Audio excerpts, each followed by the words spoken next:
Good evening, ladies and gentlemen. Thank you so much for joining us for tonight's edition, special edition of HR Mentorship Learning Series. Very rainy day in Lagos. I joked with the facilitator that it's actually like weather for two. I say that because tonight our topic is navigating office romance. Office romance, yes or no. And our facilitator is a regular, very consistent, delivers value each time, top-notch value. And his name is Patrick Umar. However, I'm still excited to read his profile yet again. Patrick is a transformative business leader and people manager with over 15 years progressive and versatile experience serving across non-profit, manufacturing, real estate, financial services, hospitality, oil and gas, as well as successful delivery public sector projects. His experience covers provision of leadership over people and culture, business strategy and operational management, data analytics, and also strategic projects implementation. He's an alumni of Rome Business School, where he has an MS in International Human Resource Management. He has a law degree from Lagos State University and is a member of various local and global professional human resource body. In addition to this, Patrick is a passionate career coach, is the host of Career Compass weekly career development radio show where he offers insights to support professionals achieve their career growth and also thrive in today's reality of work life. He's also a seasoned speaker on several relevant platforms. I'd like to add that is currently the group head, Human Resources, the Romulus Group, speaking to us on the topic office romance. Yes or no? I present to us Patrick Umo Adiasang. You have the floor, sir. Thank you, Dr. Adelson. And like you said, it's a pleasure. It's always a pleasure to be here to share knowledge on, relevant issues. So, like you said, and you've rightly introduced, today we're talking about office romance, yes or no. All right. So, like I always say, the office is the bar of the 21st century. It is a place where people spend a substantial amount of their productive hours. And, you cannot keep adults, male, female, you know, within an environment and, rapport will not be established. Rapport can now extend beyond being just congenial colleagues to being friends, and from being friends, sometimes being more. So this being more could become friendship, could become romance, and what else you can have. So today we will be talking about this topic, office romance. Now, it's very important we have this conversation because it intertwines our professional and our personal lives, okay? So today's presentation will aim to help us explore the dynamics of the relationships in the workplace, the challenges that it presents, and how we can manage it. At the end of today, I guess you all will be armed with information to decide if you want to go ahead with romance in the office or not. All right, so by way of an agenda, we will be talking about, the allure. I think this presentation is divided into four broad topics. Office romance. I can bet if we do a poll, how many of us, either when we're younger, now, or even in future, we've all fantasized about office romance, having that sweetheart in the office. Hey, Blessing, thank you for the welcome. One way or another, if we are honest, no matter if you like, whether you're a pastor or a spiritual person, at some point in time in your life, maybe when you were younger or now when you're not as young as you were, you must have fantasized about, meeting your sweethearts in the office, and everything that comes with having the drama in the office. For those that watch Korean drama, there's a lot of office romance always there.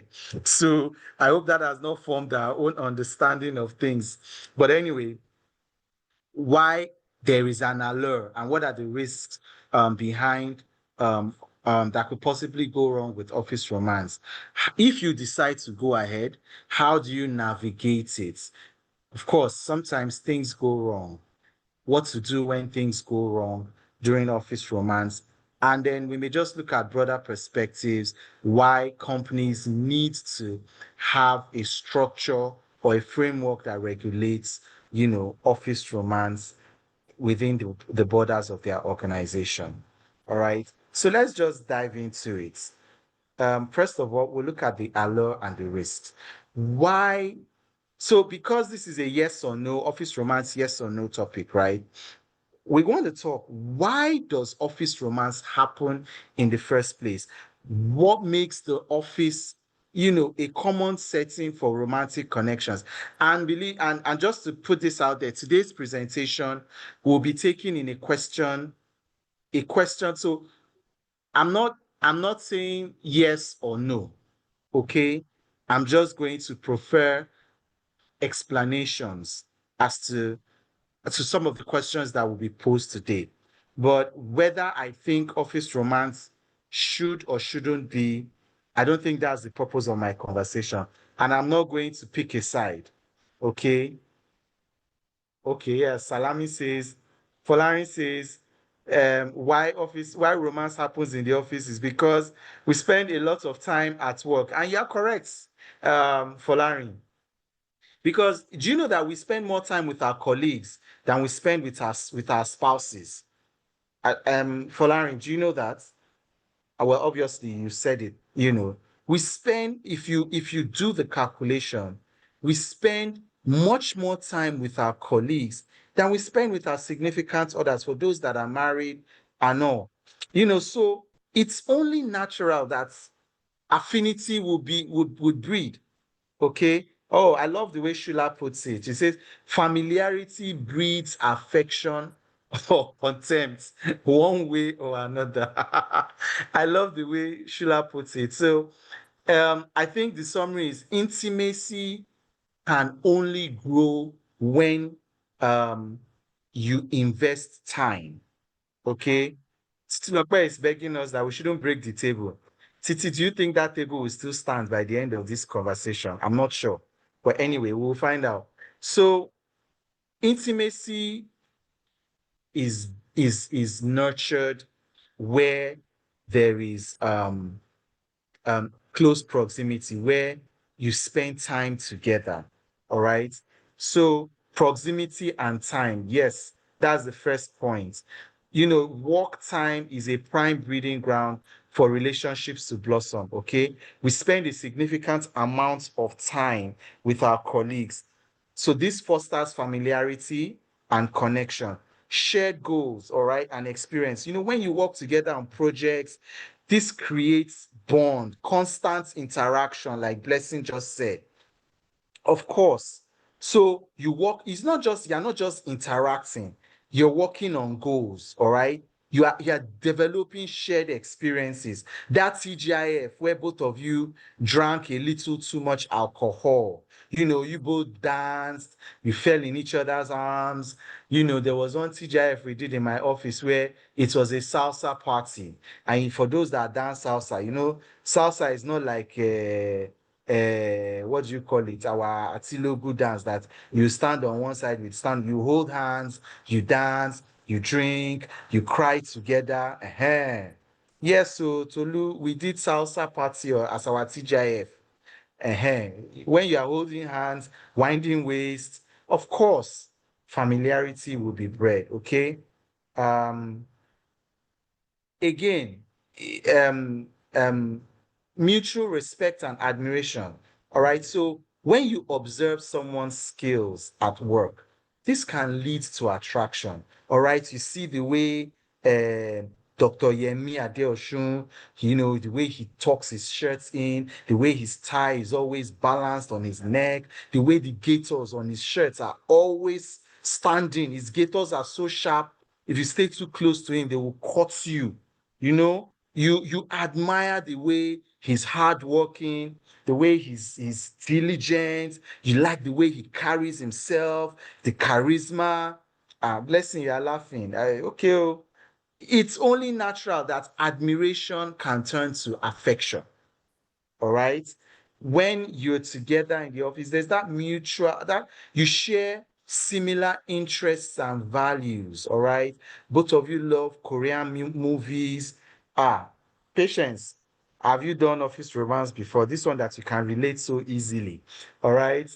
You share interests, you love Korean movies, you watched Game of Thrones together, both of you like Japanese manga cartoons, anime cartoons. You just bond over similar interests. Both of you are Liverpool fans, all right?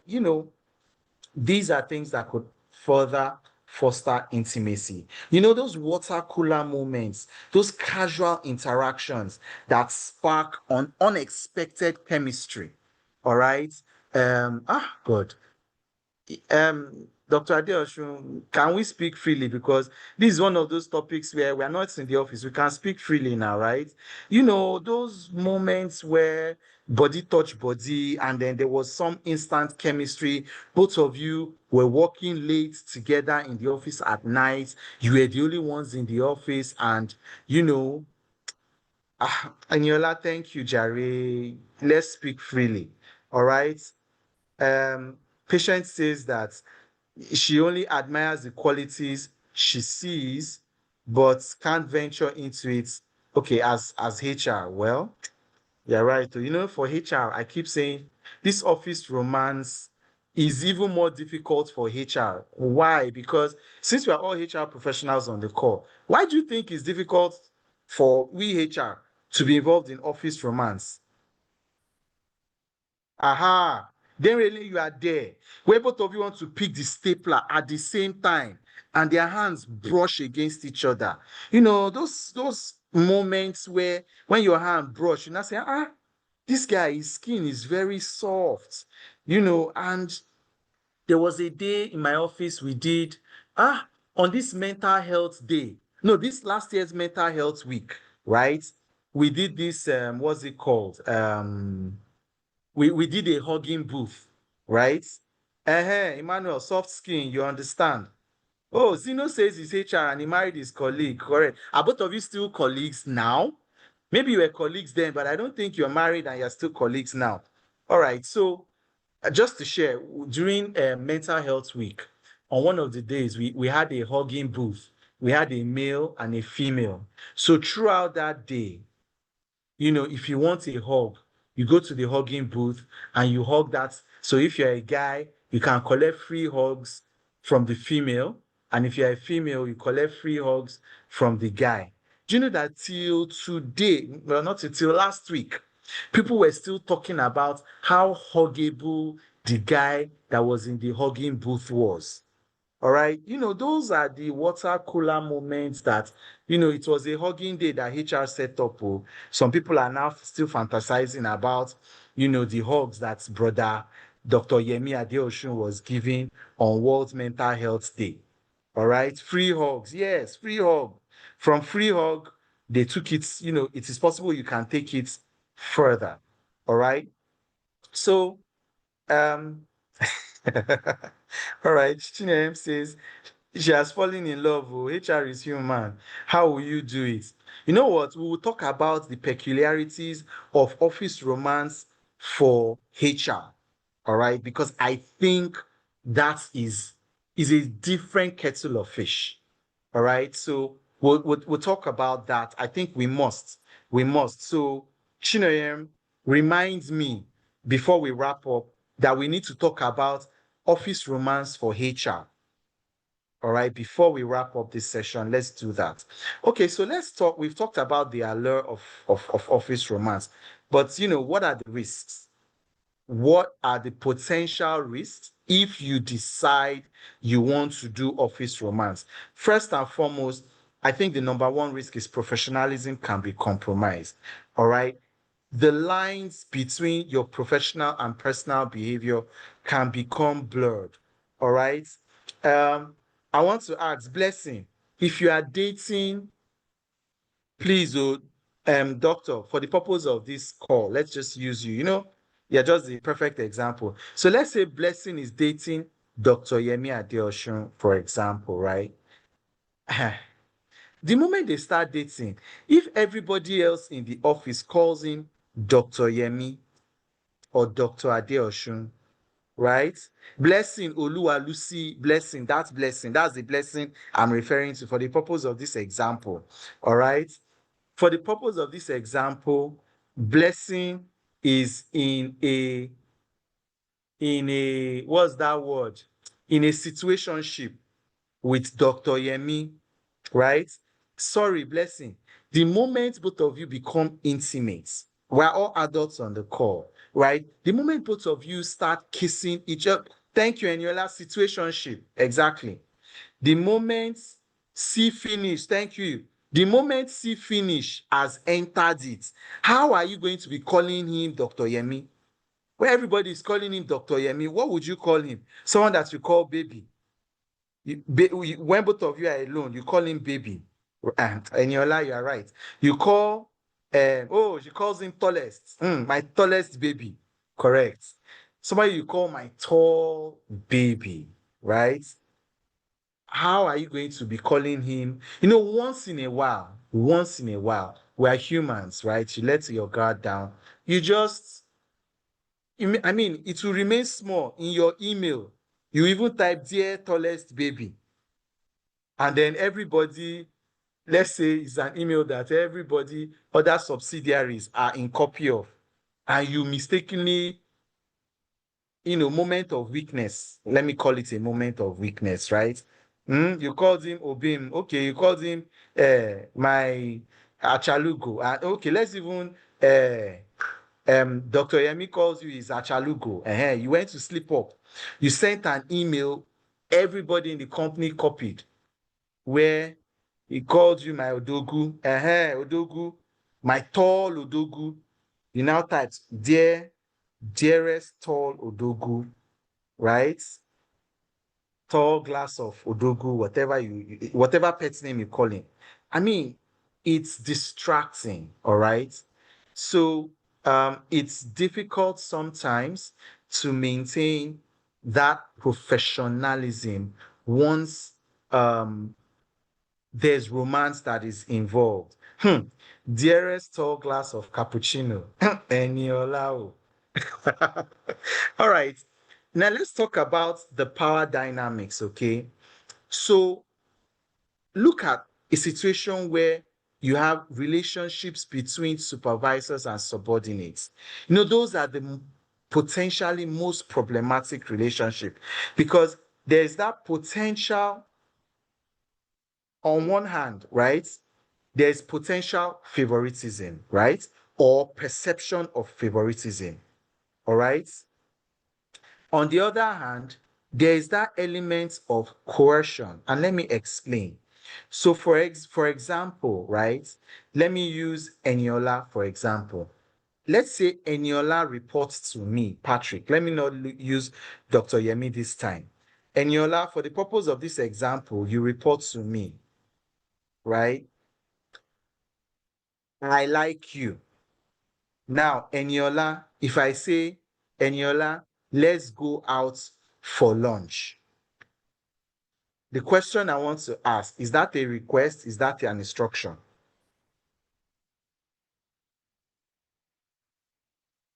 Anyone in the house? Because I am Eniola's line manager, right? How is Eniola going to treat patient says he treats it as an instruction. For example, an instruction to Eniola says an instruction to be obeyed. AY says it's a directive, all right?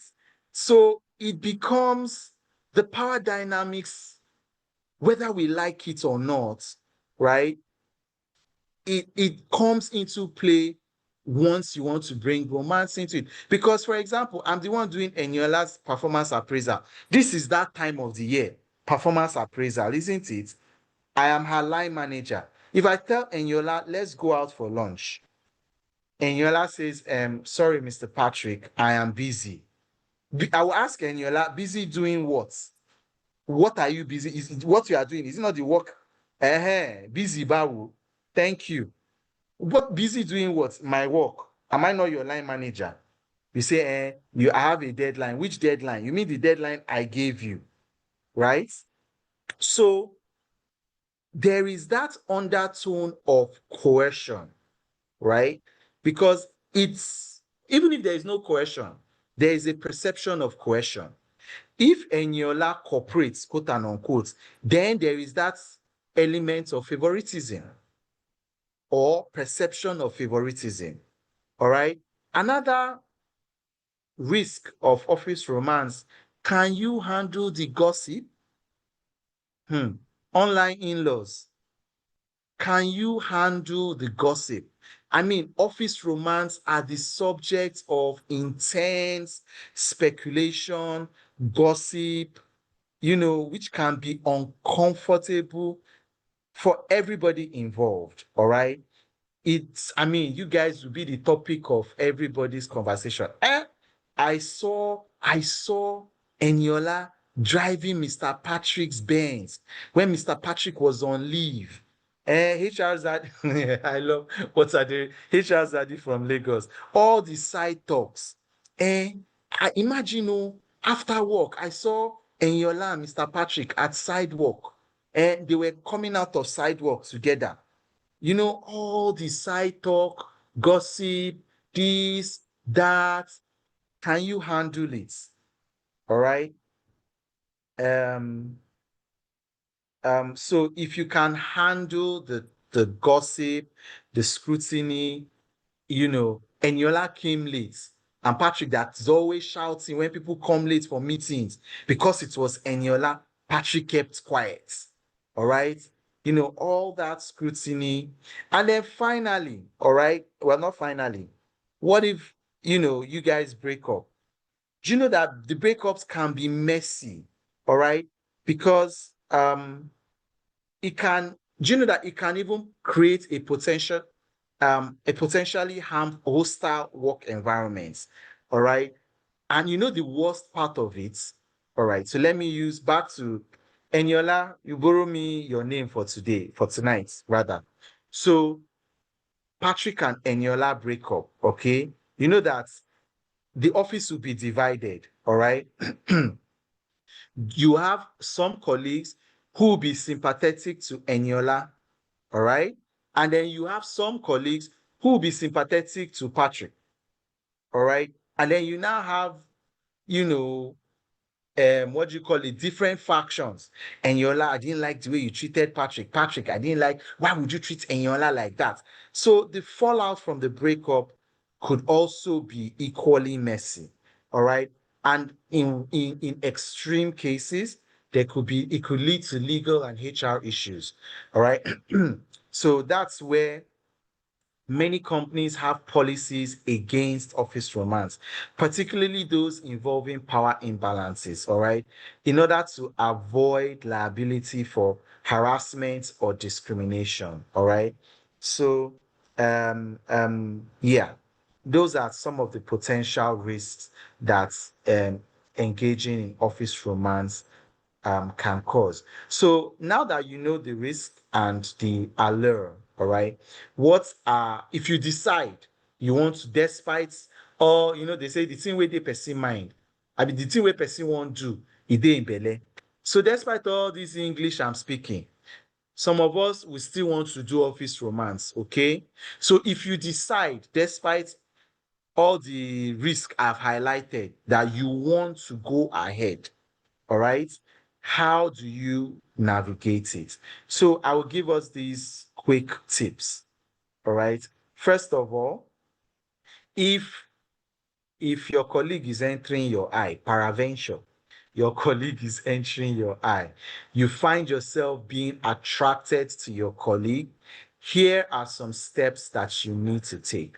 First of all, know your company policy. All right. If your company is silent, excuse me, if your company is silent about it, silence is permission. Okay.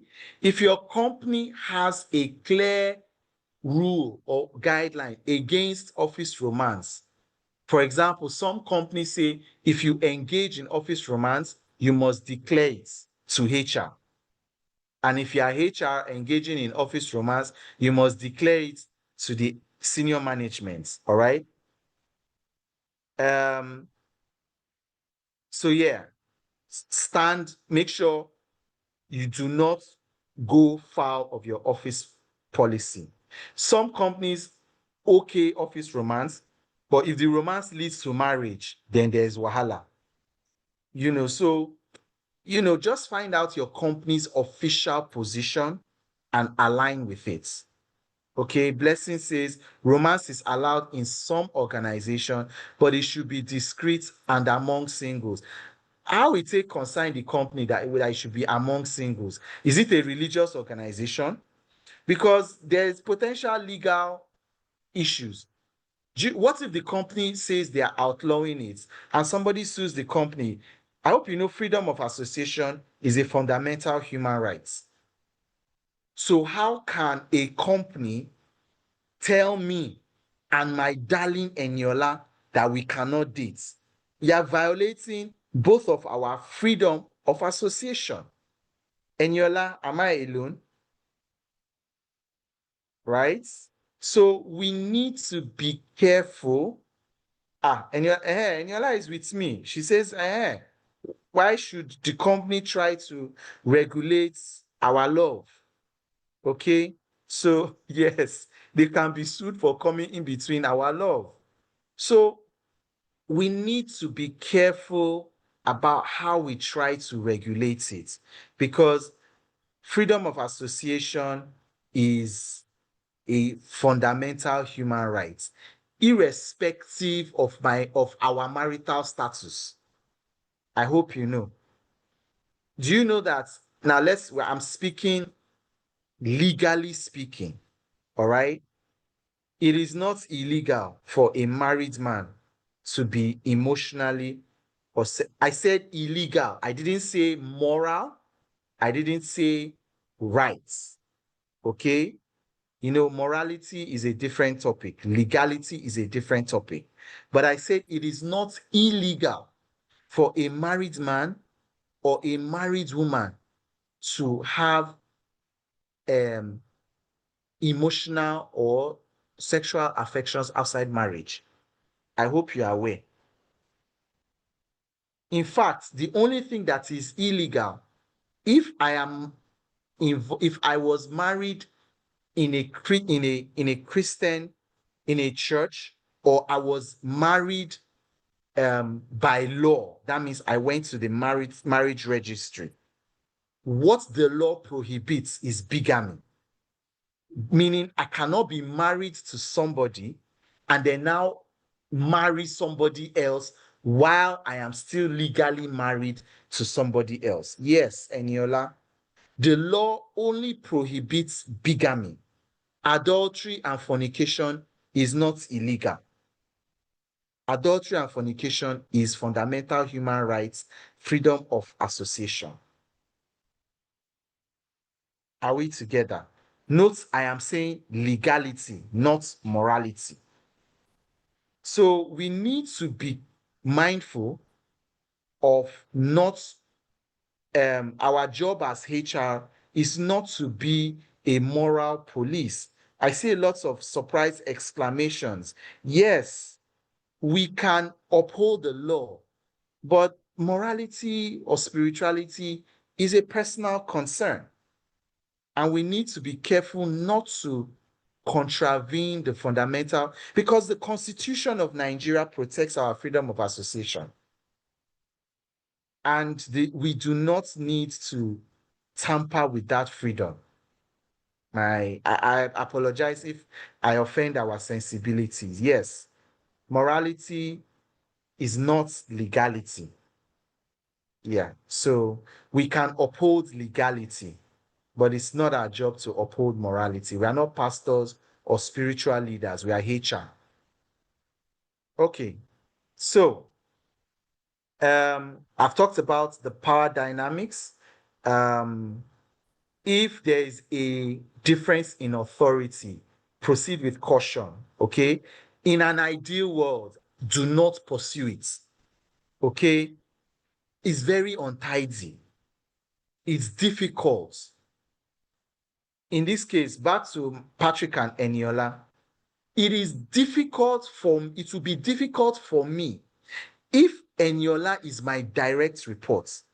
It will be difficult for me to establish that Eniola was at no point in time coerced into having a romantic relationship with me. Do we agree?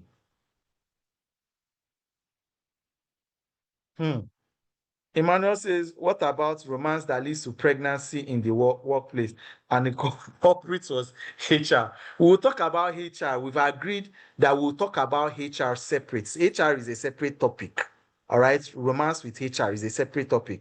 But my question is, how does Patrick prove to the whole world, including online in-laws, that Eniola was at no point in time coerced into having a romantic relationship with me, her line manager? Please, online in-laws, how do we prove such a case? Anyone?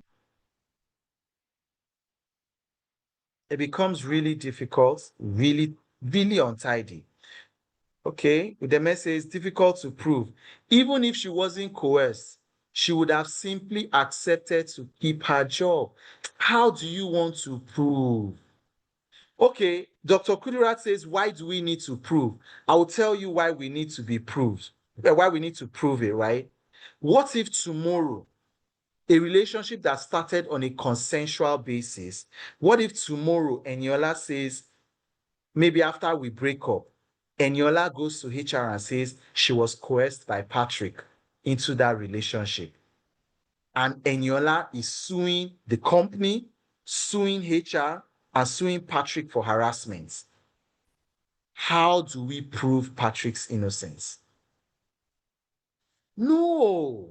You see, Shula and Njideka, the mere fact that Patrick is in a position of authority over Eniola, right, presupposes already that Patrick is guilty. Perception. Remember the first example I gave? I said, if I tell Eniola, right, Eniola, let us go for lunch, is that a date request or an instruction?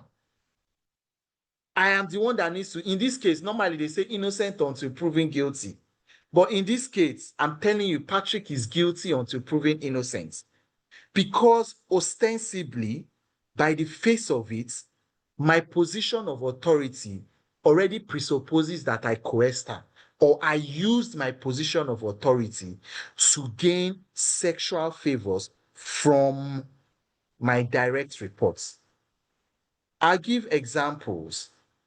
How are we all aware that the CEO of Uber globally, Uber worldwide, he lost his job because he was involved in a romantic relationship with his secretary. He had to resign. Why? Because how does the CEO prove that he did not coerce? Okay, I give the most famous in the world, the case of Bill Clinton, President Bill Clinton, and the intern Monica Lewinsky. All right. Okay, Eniola can claim that she was afraid of her job. Exactly. And Patrick's position of authority made her concede. I agree with Dara. Now it is up to Patrick to prove beyond reasonable doubt that he never used his position of authority to coerce Eniola. Are we all on the same page? All right, so let's move on. The potential impact. So evaluate the risk to your career, the risk to the other person's career, and the effects of your relationship on everybody's career. All right. And then finally, observe boundaries. Okay. So pay attention to the other person's cues, respect their boundaries. If the interest is not clearly reciprocated, please back up immediately. All right.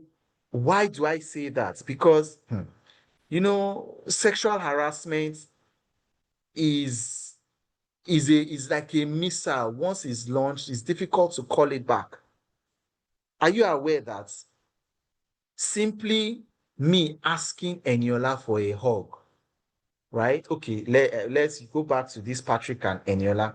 If I ask Eniola for a hug and Eniola he does not or feels that she was coerced because of my position of authority, she can claim sexual harassment. Oh, beautiful. Hammer, thank you for this example. What of Natasha and Senator Akpabio? Senator Akpabio in a position of authority. And the presumption is that he used his position of authority exactly. Thank you for that example. Of course, office romance is not doom and gloom, by the way. I hope you know that President Barack Obama and Michelle Obama, they met in the office. All right. So office romance doesn't necessarily mean it's a bad thing, but hey, it is what it is. All right. Dr. Yemi says we should leave Natasha and Akpabio. Is a court matter. Noted. We drop it, but it's just noteworthy of mention. All right. So um, if both individuals decide, okay, that they want to pursue office romance and it is within the company's policy and ethical boundaries, what are those crucial ground rules that they should establish? All right. Okay, hold on. Morakio says, why are we not looking at it from perspectives of the company if they ever exist? If they exist and both of them are flouted it by engaging, where does that put HR? That's what I said. You need to know what your company's position is. However, Morakio, what I've been saying is this: there needs to be a fine line between your company's position and fundamental human rights of freedom of association. So it's a delicate balance, which is why the golden rule is that the company cannot say do not be involved in office romance. But what the company can say is that if both of you are involved in a romantic relationship, both of you should declare it. All right? So that everybody is aware. That way, it might serve as a moral suasion, but if somebody wants to engage in it, they will engage in it irrespective of that.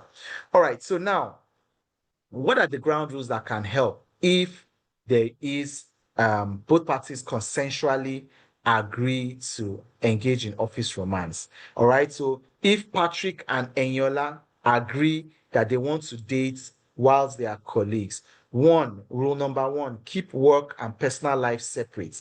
So that means no PDAs, no public displays of affection. I know Eniola is very, very sorry, does anyone else have a problem with my audio? Olabi says that there's a problem with my audio. All right, so Olabi, I think it's from your end, probably the weather. All right.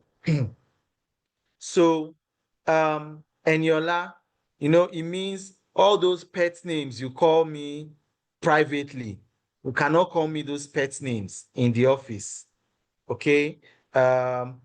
Oh yeah, Eniola, what are the pet names now? Odogu, Parara, Sucre, Papito.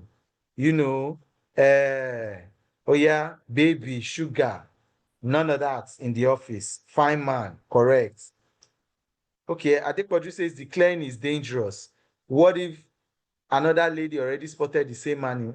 You declared first now. My tallest, Honeyboo, Zaddy. All right. So Dr. Yemi says ATM. Okay, tall, dark, handsome glass of melanin goodness. All right, so um, all those public displays of affection should not be done in the office because it's going to affect the professionalism of everybody else. All right. Um, um, emails should be professional. Do not bring personal issues into the workplace. Told me we will talk about HR finally. Don't worry, HR is a separate kettle of fish. HR, romance for HR is a different set of rules, okay? We'll talk about HR.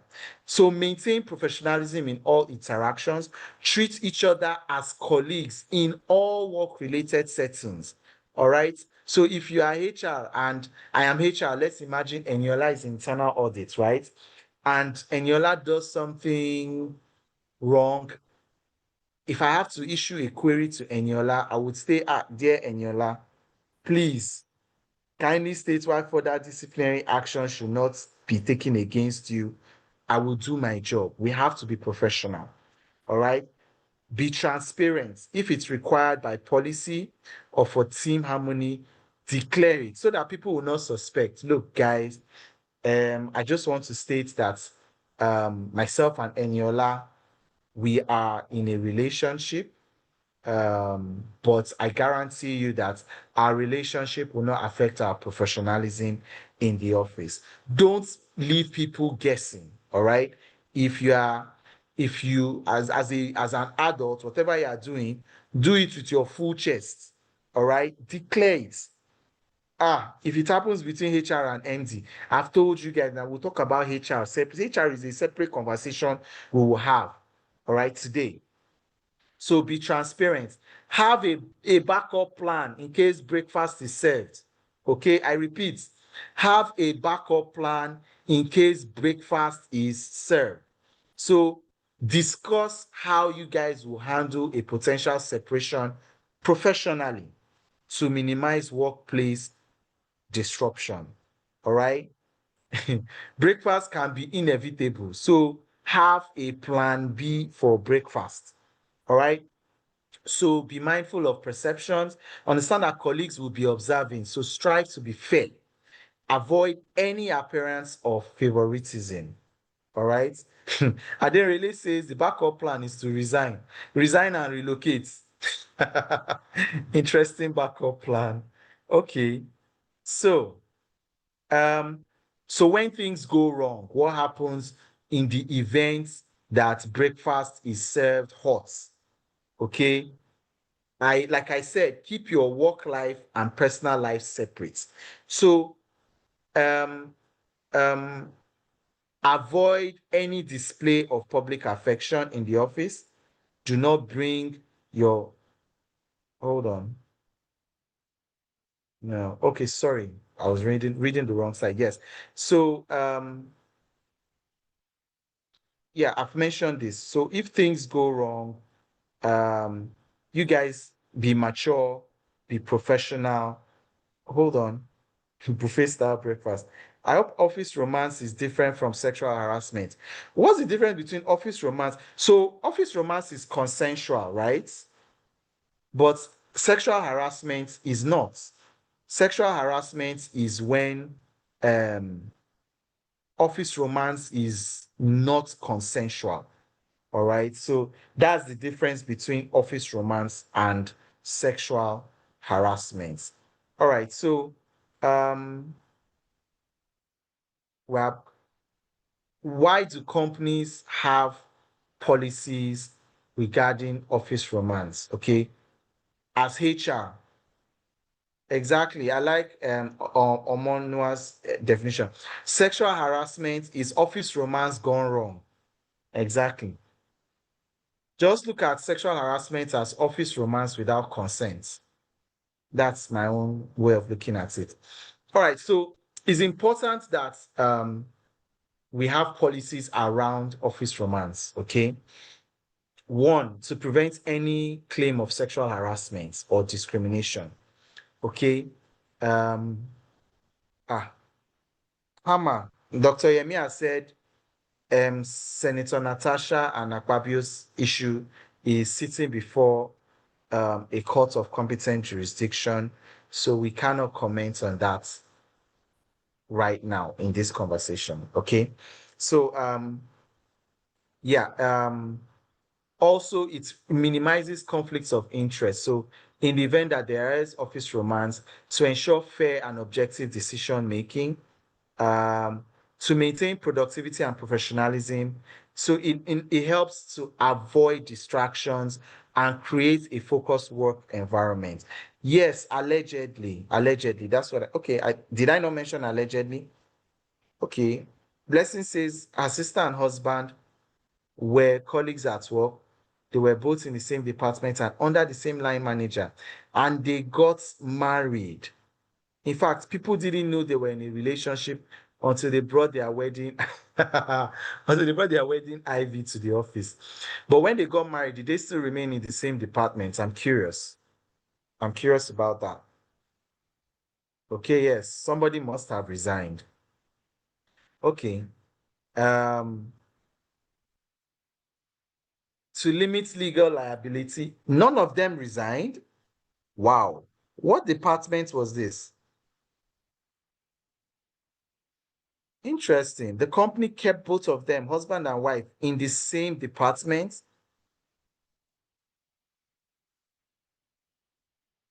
Oh, that's very rare. I agree.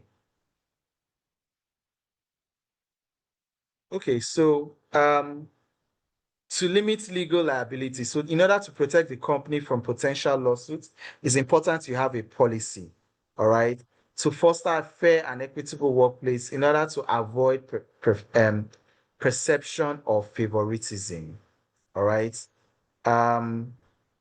So let's talk about office romance with HR. All right. I'll give you guys two reasons why it is difficult for anybody to be in a relationship with HR. All right. The first reason I'll tell you is this: no matter how mature the other party says they will be, two expectations will rise. All right. The first expectation is that my boyfriend is HR. So let's imagine Eniola is dating Patrick, head of HR. Okay. Eniola is in finance department.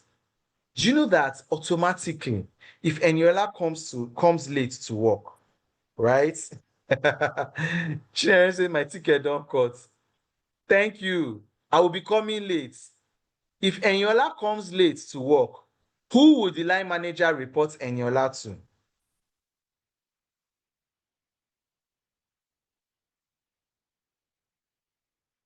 I'm asking a question now. Is it not HR? Eniola, what's that your pet's name that you gave HR? Thank you. Dera took it to Habu. You are going to report Eniola to Habu. What would the boo do?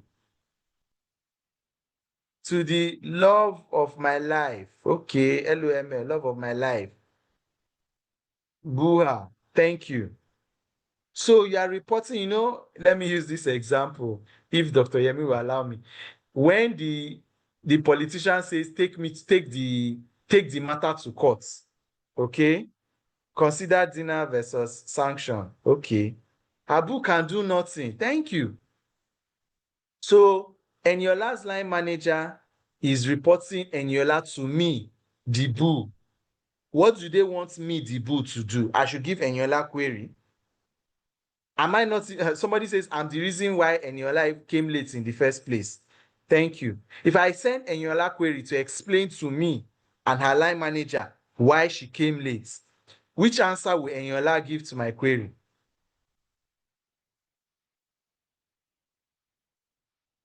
Eniola will respond, do you really want me to explain why I was late?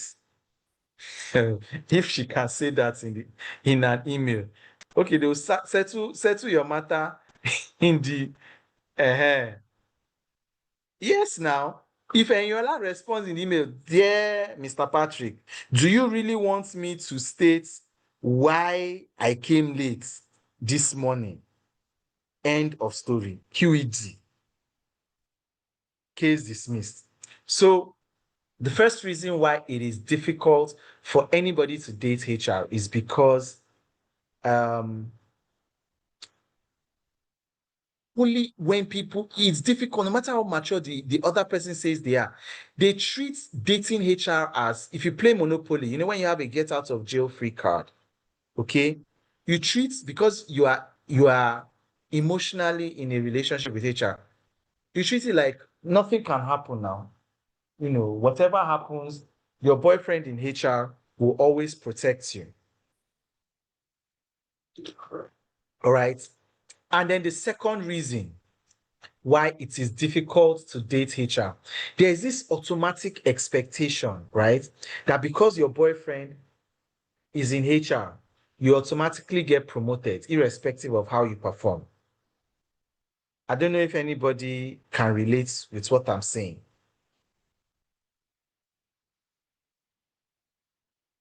So for those two reasons, right, it is, yeah.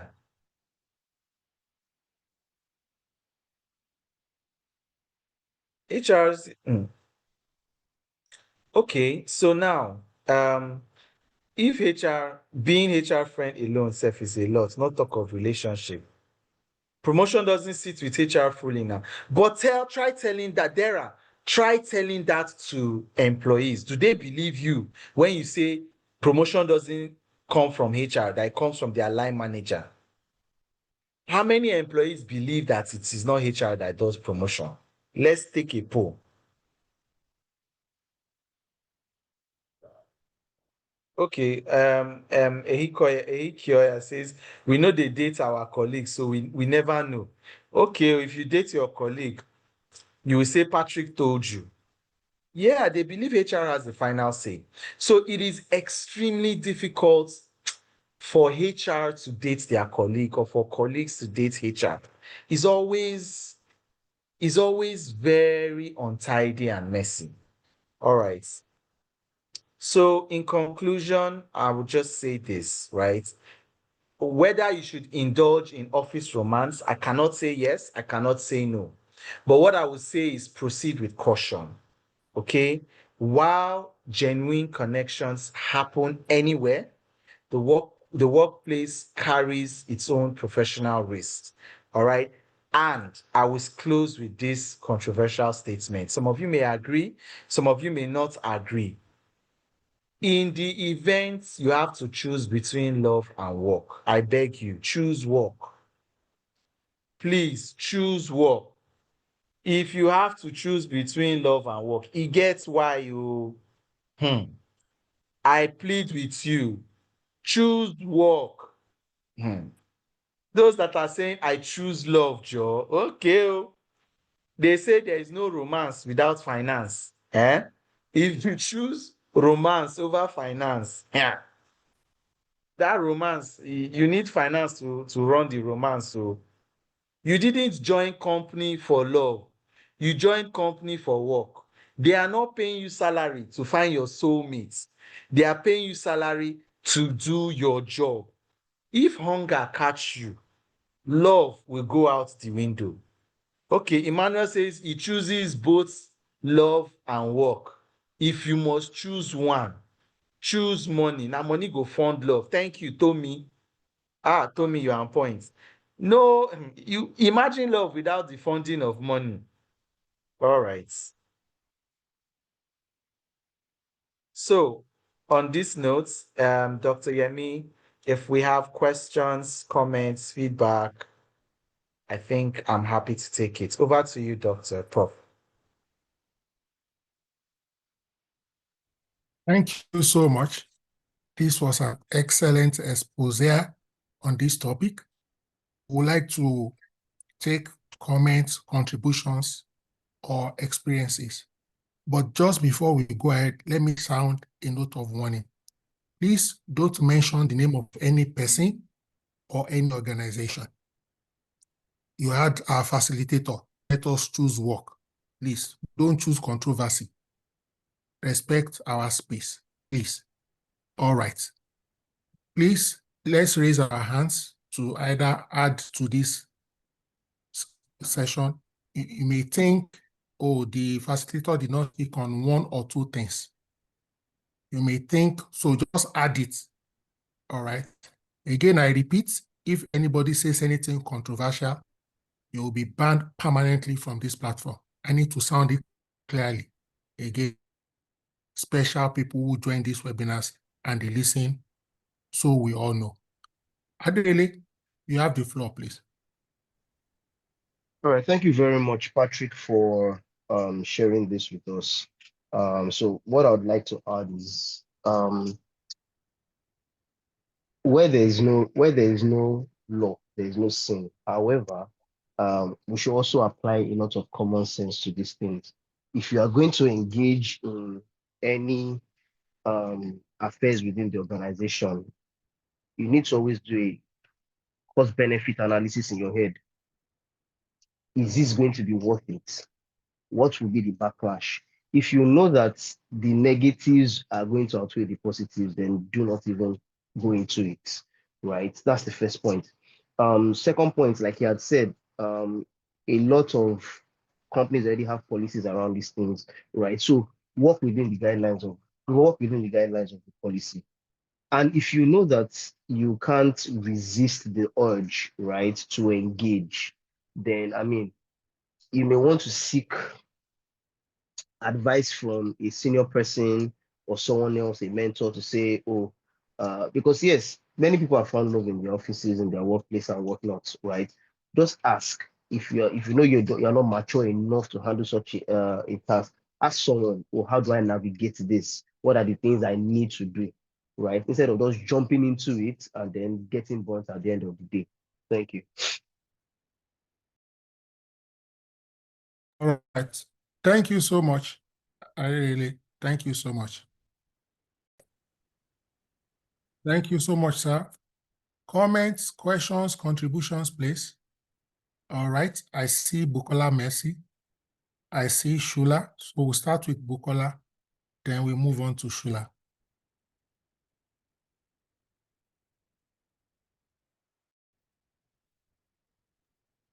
Bukola, right. you can please. Good Thank evening, you. everyone. Good Thank you, evening. Patrick, for this interesting topic tonight. Okay, so I think what I have to say is that well, for me too, it's a yes. I can neither say yes or no to this, but I've seen a couple of friends that actually found love at work. But what made it easier for them is that one both of them were not together, like in the same office, in the same branch, so to say. For instance, maybe one was in the south, the other in the north. And so maybe from time to time they used to have, meetings together, either in the HQ and the likes. So they eventually got married anyways. Yeah, but it was easier for them. They were not in the same departments, they were not in the same region, not in the same office. So I think they got away with that basically. But now the question I have right now is that I've also seen situations where C-suite guys, so to say, are the ones interested in subordinates, kind of. They are the ones interested in their subordinates. So I don't know how to actually handle that, because I've had a couple of complaints from um, colleagues at work where they will mention that, oh, this guy, this C-suite guy is asking me out and the likes. And of course, they don't know how to turn it down because of the position the person is occupying. And at the same time, they want to save themselves, they want to save the job. So what would you advise in such situation? Well, that's a delicate one. You have someone who's a C-suite, maybe an executive director, who is showing an interest in you. So on one, I would say you have to manage it delicately. You have to, of course, you're not going to do something you're not interested in. You're not going to be coerced into doing something you're not interested in. So you have to delicately turn down the offer, but maintain the rapport. It's a delicate balance, but it's something, it's a skill, it's a skill you can learn, being able to turn down a man without hurting his ego. Men are very egotistical beings, right? So the fine art of, um, politely, gently, but firmly standing your ground that you're not interested in this, but it doesn't mean you are disrespecting this person or bruising his ego simply because they had an interest in you. All right. But you have to be assertive yet sensitive. I'm saying two different things, but those are two different things you have to do at the same time. I don't know if anyone wants to add to that, but I've seen it happen so many times. Okay.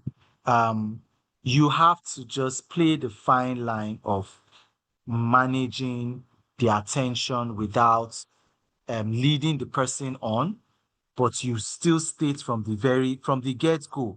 Do not be ambiguous about your intentions. If you're not interested in something, you need to let the person know. So, when you lead somebody on you, that's where resentment comes in. All right. Without leading the person on, and at the same time, without bruising the person's ego, you have to politely, delicately, and respectfully turn down that attention. It requires wisdom, just like Blessing says. It requires wisdom, a lot of wisdom. I like what Dr. Yemi says. If you are not interested, say bread they are not interested to eat, don't smell it. You are not interested in dating a C-suite man, but you are collecting the gifts. He will buy you wristwatch, you collect the wristwatch. He will buy you iPhone 16 Pro, iPhone 16 Pro Plus. Yet you will collect it, knowing how much iPhone 16 cost. You collected it, and then you're now saying you are not interested. God will not punish that person. No, I'm speaking on behalf of the C-suite. Maybe you're laughing at me. And now I have to give a balanced perspective to this. You are collecting the gifts, but you don't want to pay for the gifts. I don't know. You want to eat your cake and have it. You didn't ask for the gifts, but you know what? Dr. Yemi, come and save me here. You are collecting iPhone 16 and you don't want to be friends. Yeah, we don't want to do romance with it. Is that you collecting the iPhone 16? You have by action accepted that person. So I don't know. That's my 2 cents in this matter. You don't accept the gift if you are not interested. If you accept, if I buy you iPhone 16 and you collect my iPhone 16, you are my girlfriend here now. Am I missing something here, Dr. Emi? If I buy Eniola iPhone 16 Pro Plus and she collected the iPhone 16 Pro Plus, automatically, what is me and Eniola? We are item already now. Eniola, are you still here? I could be a philanthropist. Hey, see, Dr. Kudirat. Excuse me, sir. Sorry, it's Dr. Kudirat. I don't know your gender, if you are male or female, pardon me. But let me just use it as an expression. Excuse me, sir. Am I that nice? I'm not that nice. I'm still seeking consent. It's not CSR. It's not CSR. Thank you, Dr. Yemi. If you collect iPhone 16 is 1.9 million, you collect my 1.9 million naira gifts, and you are telling me you're still thinking about it. What are you thinking about? I could be God sent. Excuse me, sir, I'm not that nice. It's not even Christmas, so I'm not Santa. So you have to just be fair and be wise at the same time. All right. God Oh, helps in mysterious ways. Shula's Over hand was up. Shula, please, your contribution. Okay, Then good we'll evening. take Inform and then Dr. Morakinyo. Uh, Good evening, Mr. Patrick. Thank you so much for this topic. So I was going to say something, but you've already said it all. I was going to say that most times you see, whether say suits or subordinates, even cleaner, even security, everyone in the organization is human, right? So I just feel like, in as much as some organizations would totally restrict this, it cannot totally be restricted. I've been in an organization where it was restricted totally, but we ended up finding out that, oh, out of the office, two and two was happening. People would organize like staff only parties and they would hang out and they would. Now, normally in the organization, it was said that no dating your colleagues or anything. But these people did not bring this thing into the office. Now, even when sanctions were placed, were implemented in this case. In fact, one of those in the relationship has to like bring a lawyer to say, but we did not do anything illegal. We did not disrupt peace in the office. So why are you sanctioning your girlfriend? And it was a very big issue. In fact, the organization has to revoke the sanction at the end of the day because they were dating, yes, but they did not even bring it into the office. Nobody in the office knew. If not that we heard about, and then maybe like I saw them on a weekend. It's not even been known to me that something like that was happening. So I think instead of just restricting, because I mean, human beings will go around to still find their way around these things. Even those periods that are saying it must not happen, still go behind our backs as HR to go and ask junior ones or subordinates out in the private space. So instead of just shunning it and pretending as if we are all perfect, please, it's better we use policies. So policies are like, you can date, but this should not happen. You can date, but this should not lead to this or that or that or that. So at least restrictions can be in place, but not that you stop people from dating, because whether they do it in your face or they do it in private, it will happen one way or the other. That's what I was going to say. Thank you. I agree with you. I agree with you. Recall what I said. There is a limit to the regulations a company can put in place because, I repeat, there is freedom of association, a fundamental human right enshrined in the 1999 Constitution. Furthermore, the labor law also protects our freedom of association. So you have two laws in Nigeria. So long as it is not happening in the premises of the company, there's very little you can do. All right. Dr. Emi, next person. All right, Madam Inform, you have the floor, ma'am. Okay, good evening, everyone. Thank you very much for this session. It's been quite educative and enlightening. So I would like to make a contribution to the question someone asked regarding CCUs asking a subordinate or a junior person out, and how do you handle it?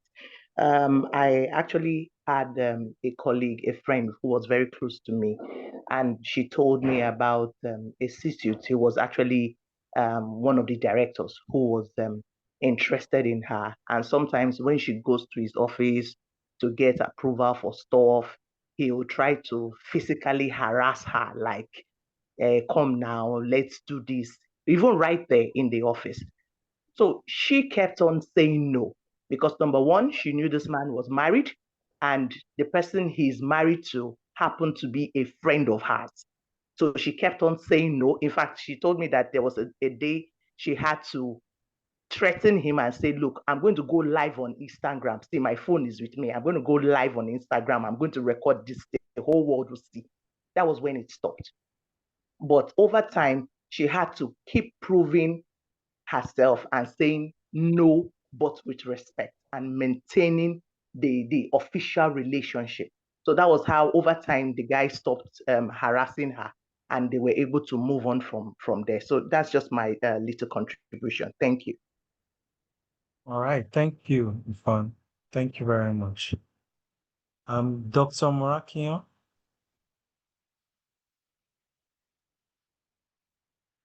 Dr. Morakinyo, your hand, the floor is yours.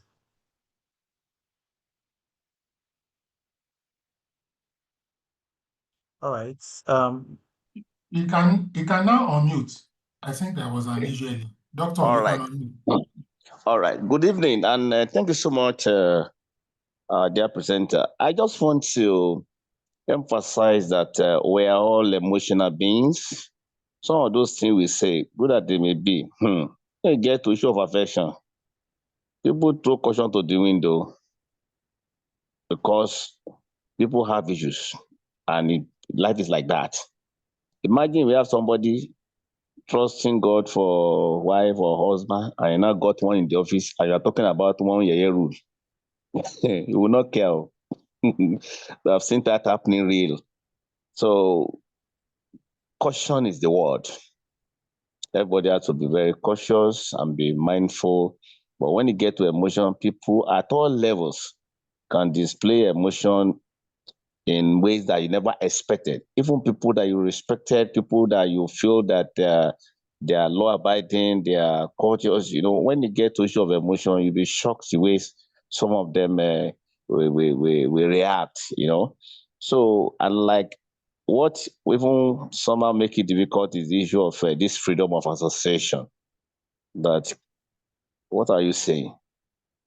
Are you the one to determine who I did or that? And at the end of the day, HR find itself in difficult position to be able to, how do I put it now, with any stake, other than to embark on moral suasion, trying to balance it, So I would just advise that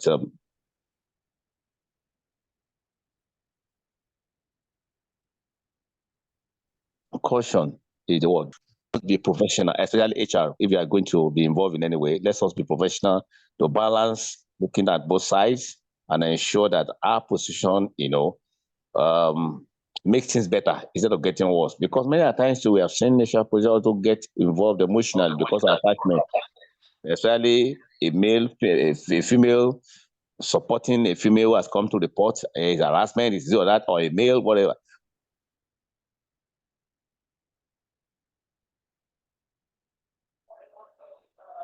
But if you trying to be professional, it issue is resolved to say they resign or they remain at work or whatever, at least HR will not be seen to have aggravated the issue, but rather to have helped to resolve the issue and the company stand better for it.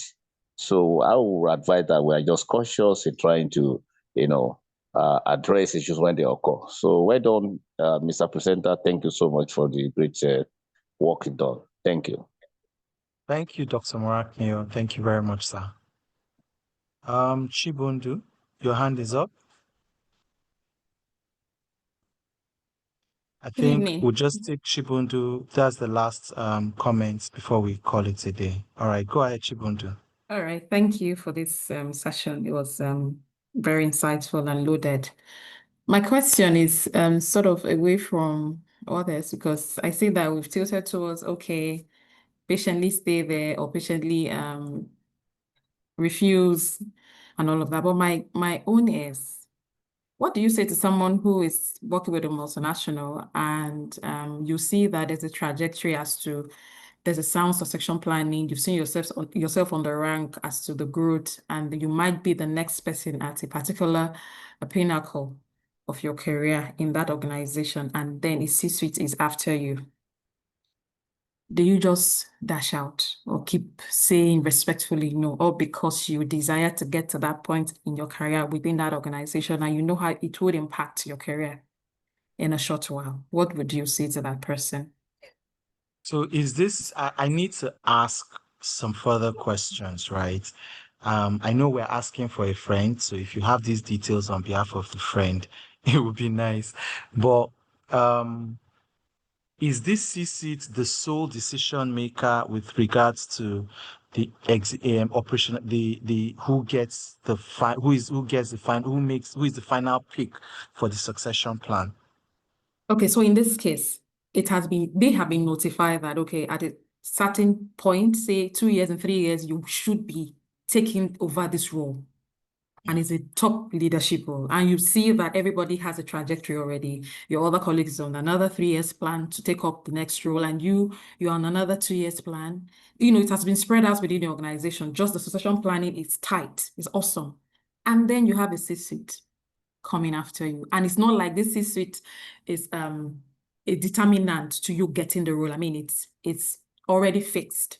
How do you go about it? Yeah, then if it's already fixed, you don't. So I was worried because initially it seemed like this C-suite was the decision maker over this person's the possibility of this person getting the role they've been earmarked for. But if that is not the case, then you're not in a position where you should feel this person is not in a position where they should feel coerced, right?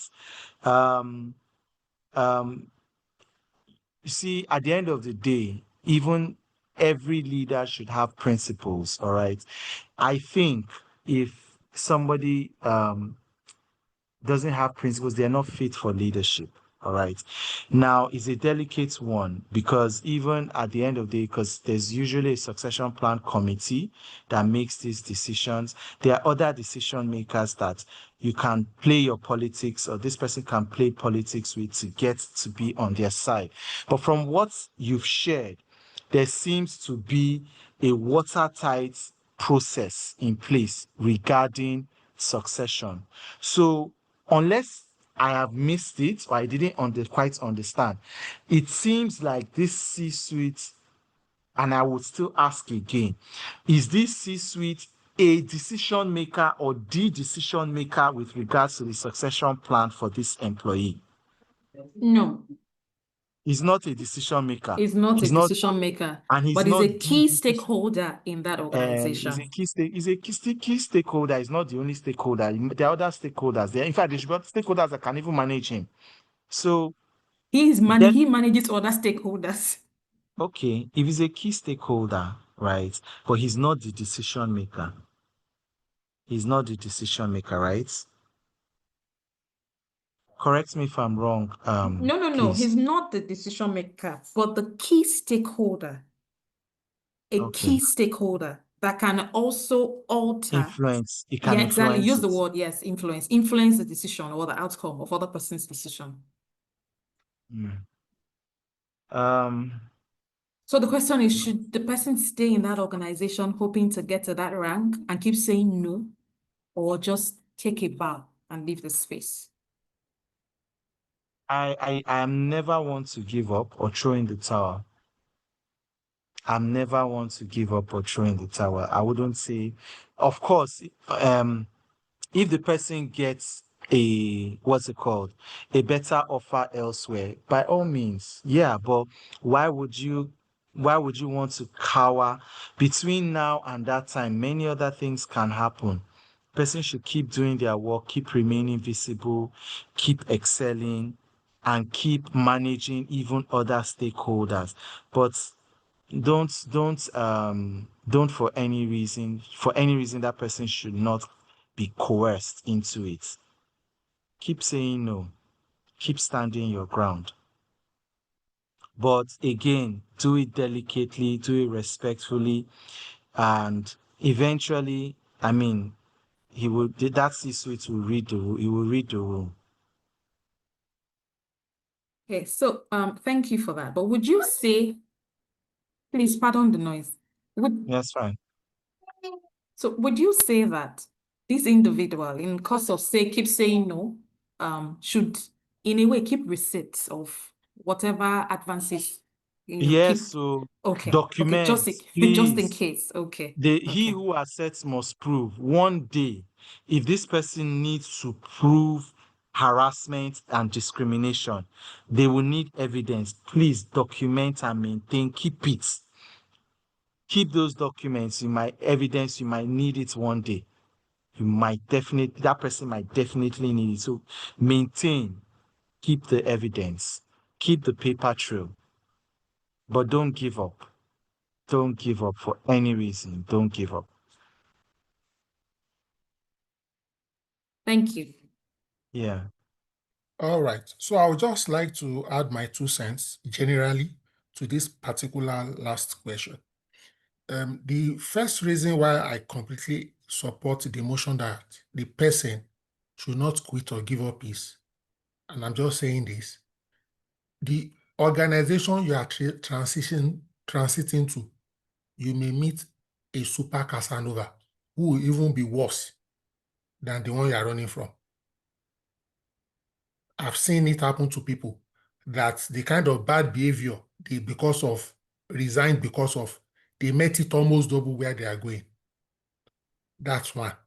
The other thing I would also like to say, in addition to keeping receipt, is look at the management very well and the board. Emphasis on very well. If you check very well, there will be somebody in that management.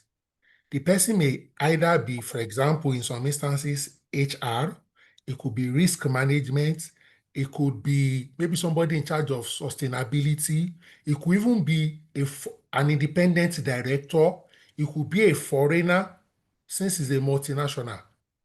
There will be somebody, male or female, that you can approach in confidence and say, this is my situation. Why I prefer some small escalation is that if you don't escalate and then there's a challenge in future or somewhere down the line, you now say, oh, he's withholding me because he's making advance to me. It will look like, why are you just escalating now? So look for a way, if possible, to escalate and document. So it could be, I'm just saying, maybe you send after the conversation, you may now send a mail to, I'd like to bring your attention to this. This is not a formal petition, but I need to just document. And that I've said no to him repeatedly. He's still insisting and still coming after me. But I just want to have this for the record, so that the first time you are complaining is not if there's an issue.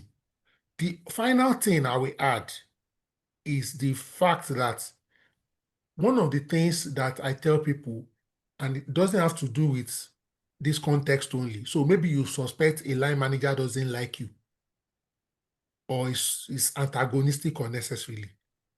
You are professional and you are proficient.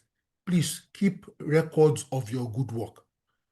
When, for example, they tell you to do something, do it and document that you have done it. If there are conversations around, okay, I will extend the deadline, document the extension. Make sure that you are not, in quote, found wanting professionally. Make sure that you avoid any loose ends that person may want to latch on to or capitalize on, so that they can winch on you. I'll share one story. It's not workplace. When I was in the university, there was a particular lecturer. It was after this particular girl, 200 level student. Thankfully, when the girl went home after that session, she told her mother, guess what? One day her mother just left Lagos and went to the city where the university is, went to meet the lecturer and said, I am the mother of so and so. She told me you like her and you like to be her girlfriend. I see you are old enough to be her father. If you want to have fun, you can have me and my mother. Please, what do you think the lecturer will do? Of course, the lecturer didn't, in quote, take advantage of the mother. Guess what? He became like her school father when she resumed. He started by saying, why did you have to go and tell mommy? And mommy traveled all the way. Started giving her pocket money, sincerely. Now, I know everything doesn't always turn out that way. That's why I said, is there somebody you can talk to? They may be able to manage him and say, don't worry, we have his mumu button, or we hold him by the jugular. And they'll say, hey, guy, this thing you are doing, if we escalate to Holland, Amsterdam, or we escalate to Glasgow in Scotland, do you know it can it can become a stumbling block to your 32 years illustrious career? All right. Thank you so much. Ladies and gentlemen, I think this is a great point to wrap up this engaging conversation. We can always arrange a part 2, a part 3, or other variants of this conversation. And I would just like us to unmute now and say thank you to our facilitator. Meanwhile, Thank you Oga so Patrick, invite me for lunch. Thank you, sir. Thank you, Me, I Mr. won't Patrick. complain. Thank you, Mr. Thank Patrick. you, Mr. Thank Patrick. you. Thank you, Thank you, sir. Mr. My Thank you, Patrick. everyone. thank you, Mr. Thank Patrick. you, Thank Patrick. you. Thank you, Mr. Thank you, Patrick. Miss Thank you, Mr. Patrick. Patrick, Sir. for the Thank you, Well Mr. done. Sir. Patrick. Thank you, Mr. Patrick. Thank you, sir. for using my name Thank throughout you. That today. was an awesome Yes, session. Thank Thank you, Eniola, you. Mr. thank you for Patrick. being a sport. Thank Thank you you, for using Eniola. my name. Send my money. Billy don't He did not start. use only your name. He See also used billing. my name. See You He should Billy also use my used no. my name seed. more. He also Eniola Use used my This my needs name my more. money. on an You use he my expensive also name used more. date. Bro, my don't seed. send my He's money. not sending money to anybody. That's